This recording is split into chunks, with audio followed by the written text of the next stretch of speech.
That is my answer to Spike Lee. Go to hell. I think that when I first had to say, I've got to speak up and speak out. The entertainment industry is known for its larger-than-life figures, and few are as divisive as Tyler Perry.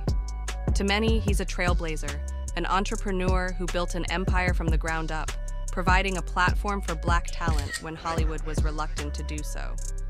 However, to others, he's a controversial figure, accused of exploiting the very community he claims to uplift. Now, that controversy has been reignited as comedians Eddie Griffin and Katt Williams have publicly criticized what they see as a flawed system of power and control, with Perry positioned at its core. People get caught up in the illusion of Hollywood. People really get caught up in this. Let's begin with Eddie Griffin, a man who has never been afraid to speak his mind. With a career marked by both triumphs and setbacks, Griffin has long been outspoken about Hollywood's treatment of Black talent. He's pointed to shows like Malcolm and Eddie, a major hit during its run, as examples of how Black talent is often exploited, used as a stepping stone by networks, only to be discarded once they've gained traction. Griffin refers to this as a bait-and-switch tactic, with networks like UPN building their brands on the backs of Black creators, only to pivot away from Black programming once it's achieved mainstream success. For Griffin, this is no isolated incident, but a recurring pattern, and he doesn't hesitate to place Tyler Perry at the center of it, accusing him of continuing the same cycle of exploitation that has plagued. Everybody's an individual. Of course, I think I am the greatest comedian on earth. Right. Otherwise, I wouldn't grab the mic. Yeah. But is Katt Williams, a comedian known for his unapologetic, no-holds-barred approach to truth-telling. Williams has consistently spoken out about the darker undercurrents of the entertainment industry, exposing the manipulation, exploitation, and systemic issues that often go unnoticed by the public. Recently, he's turned his sharp critique toward Tyler Perry, challenging the carefully crafted image of Perry as a savior of Black Hollywood. According to Williams, Perry's rapid rise wasn't just a product of hard work and talent. It came at the expense of others. Williams argues that Perry has mastered the art of using his power to silence dissent and maintain control, all while presenting himself as a benevolent figure dedicated to. everybody's an individual. Of course, I think I am the greatest comedian on earth. Right. Otherwise, I wouldn't grab the mic. Yeah.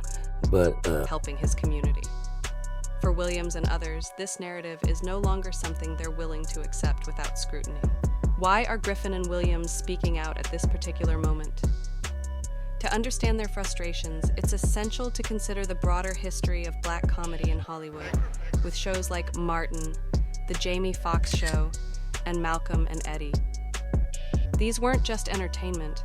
They were milestones that brought authentic Black voices into the mainstream, proving that Black stories could connect with wide audiences and break barriers in an industry that often marginalized them. However, as Griffin has pointed out, these successes were often short-lived. Networks used these shows to gain credibility and build their audiences, only to abandon them in favor of programming aimed at different demographics. It's a cycle that left many Black creators feeling exploited and discarded. Griffin believes Perry has adopted a similar approach, cloaking it under the guise of progress. But I still think a lot of stuff that's on today is coonery and buffoonery. Critics of Tyler Perry argue that while his work is undeniably prolific, it often relies on harmful stereotypes that reinforce rather than challenge the status quo. Take, for example, his iconic character of the no-nonsense, gun-toting grandmother. While some see this character as a tribute to the strong matriarchs of Black families, a figure of humor, wisdom, and resilience, others view her as a caricature, a one-dimensional portrayal that reduces Black womanhood to a collection of exaggerated traits and jokes.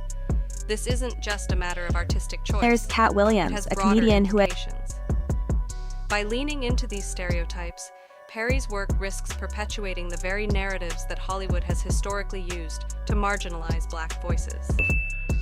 2 or 3 media outlets that control what it is that people see. Now, any piece of media can become viral and everyone will get to see it, regardless of whether CNN chooses to air it or not. Do you agree? hey, couldn't have said it better myself. What's often seen today as a form of coonery and buffoonery is only part of the story. Behind the scenes, whispers circulate that paint a much darker picture of Tyler Perry's empire. Insiders have alleged that Perry's need to control every aspect of his productions leaves little room for collaboration or innovation. He famously writes, directs, and produces most of his projects himself, a feat that some admire as a testament to his work ethic, but others view it as a way to sideline alternative voices, ensuring that only Perry's vision makes it to the screen. Even more troubling are claims that Perry has used his influence to blacklist those who challenge him, with some alleging that he's quick to shut down dissent and protect his image at any